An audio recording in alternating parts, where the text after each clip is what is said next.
bem-vindos! Hoje a gente começa uma nova série, um mergulho que a gente vai fazer juntos sobre o título História da Igreja da Memória à Instituição. E para começar, vamos direto a uma questão que, olha, muita gente já se fez.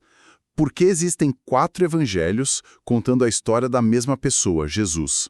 E por que eles, às vezes, parecem, sei lá, se contradizer ou contar as coisas em ordens diferentes? A resposta não é simples, mas ela começa numa distinção que é crucial, e é o nosso foco hoje: a diferença entre história e memória. Exato, e isso não é só uma questão acadêmica, sabe? Muda tudo. Entender a diferença entre como a gente lembra e como a gente registra é a chave para destravar um jeito novo de ler esses textos antigos.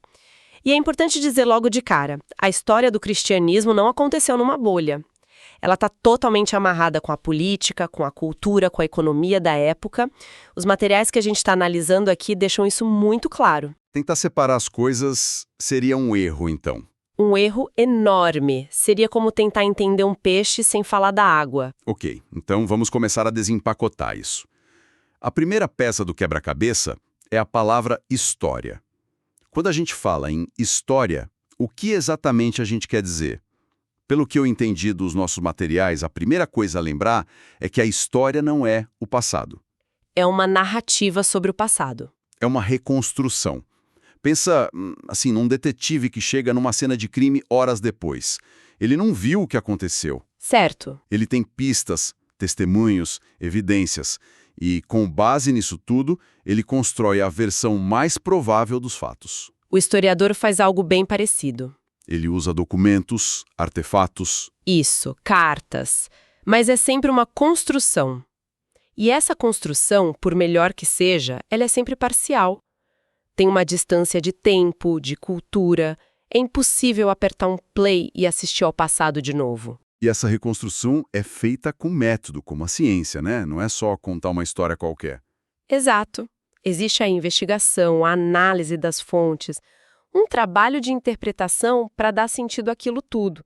E aí que a coisa fica interessante, porque uma das fontes mais importantes para o historiador é a memória. E a memória, ela funciona de um jeito completamente diferente da história.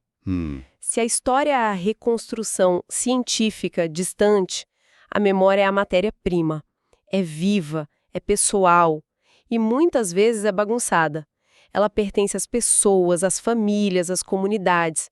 Ela é descrita nos nossos textos como algo plástico, que pode ser moldado, remodelado pelas nossas experiências no presente. Ou seja, a memória não é um arquivo de computador perfeito, é mais como uma lembrança de infância. Boa analogia. Talvez você não lembre o dia exato, ou a roupa que usava, mas lembra perfeitamente do sentimento, do cheiro, da emoção.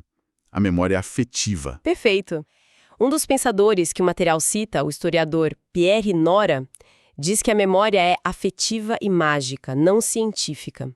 A função dela não é provar um fato, é criar um senso de identidade, de pertencimento, sabe? Faz sentido. E tem uma ideia genial que aparece aqui, que é a distinção entre memórias oficiais e memórias subterrâneas. Como assim? Pensa na história de uma banda de rock. Existe a biografia oficial, aprovada por todo mundo, que conta a história de sucesso, de superação. Essa é a memória oficial. Certo, o documentário da Netflix. Isso. Mas aí tem as histórias que o hold conta nos bastidores, os conflitos, as brigas. Essa é a memória subterrânea. Ambas são parte da memória da banda, mas só uma vira o registro oficial. Que analogia ótima. Isso força a gente a perguntar: qual foi a memória oficial da igreja primitiva que acabou sendo registrada? E quais foram as memórias subterrâneas que talvez, sei lá, se perderam ou foram deixadas de lado? Muda o jogo, né? Muda completamente. Então a memória é o material bruto à argila e a história é a escultura que alguém decide fazer com essa argila. É uma ótima forma de colocar. A história é uma versão organizada e interpretada da memória coletiva. Certo. Então vamos aplicar essa ideia, que é bem poderosa, a uma questão central. A Bíblia é um livro de história ou de memória? Porque, por um lado, ela tem livros como Reis e Crônicas, com genealogias, cronologias, histórias bem amarradinhas. Parece história. Parece, mas o propósito era outro. A curiosidade de saber o que aconteceu exatamente, como a gente tem hoje, não era a principal motivação. O objetivo era teológico. Um exemplo fantástico disso é o que os estudiosos chamam de história deuteronomista, que é uma longa narrativa que vai do livro de Josué até o final de 2 Reis. É uma obra enorme. Monumental. Mas ela não foi escrita para um concurso de precisão factual. Ela foi escrita para responder uma pergunta devastadora para a comunidade da época. Por que Deus permitiu que a gente fosse derrotado e exilado? Ah, entendi. Então a história inteira com os reis bons e os reis maus, as vitórias, as derrotas, tudo foi organizado para passar uma mensagem. Exato. Para dizer, olha, nós fomos fiéis e prosperamos, nós fomos infiéis e sofremos as consequências. A história está a serviço de uma lição para o presente. Exatamente. A história servia para entender o juízo divino e para guiar a comunidade no presente. E isso se conecta a outra ideia fascinante. Qual? Para o Israel antigo, lembrar não era um ato passivo. Era uma ordem divina. Um mandamento. Peraí, como assim? Lembrar era uma ordem? Sim, o mandamento não era só lembre-se do que aconteceu no Egito. Era conte, cante, reencene essa memória. A memória tinha que ser performática, vivida nos rituais, nas festas, nas histórias passadas de pai para filho. Ela não era um arquivo morto no passado, era uma força viva que moldava o presente. Uau. E essa tradição foi herdada diretamente pela Igreja nascente. Falando em memória viva, foi exatamente assim que a igreja começou, certo? Com a memória dos apóstolos. A comunidade se formou ao redor de uma memória central avassaladora, o testemunho da ressurreição. Foi o evento fundador. A igreja não nasceu de um livro de regras ou de um tratado de filosofia. Nasceu de um grupo de pessoas compartilhando uma memória que transformou a vida delas. Mas aí vem a grande questão. Em algum momento, alguém deve ter pensado: a gente precisa anotar isso antes que se perca ou mude demais. Como que essa memória oral, viva, pulsante, começa a se transformar num registro escrito, em algo mais permanente? É aí que os evangelhos e o livro de Atos entram em cena. Atos, claro. Sim, Atos dos Apóstolos é visto como a primeira tentativa de contar essa história de forma organizada. Uma primeira historiografia da igreja. Mas o momento mais revelador, para mim, está bem no comecinho do Evangelho de Lucas. Ele abre um livro com uma espécie de nota do autor, onde ele explica o método dele. E para um texto do século I, algo surpreendente. É verdade, eu lembro desse trecho, Lucas capítulo 1, versículos 1 a 4. Ele diz algo como: muitos já tentaram escrever sobre os fatos que aconteceram entre nós, baseados no que as testemunhas oculares nos transmitiram. Aí ele continua: então, eu mesmo investiguei tudo cuidadosamente desde o início e decidi escrever um relato ordenado para você, para que tenha certeza da verdade do que lhe foi ensinado. Para e pensa no que ele está dizendo. É bem direto. Ele fala em muitos que já escreveram, ou seja, ele tinha fontes. Ele diz que essas fontes vêm de testemunhas oculares e ele afirma que investigou tudo cuidadosamente para escrever um relato ordenado. Peraí, isso é incrível.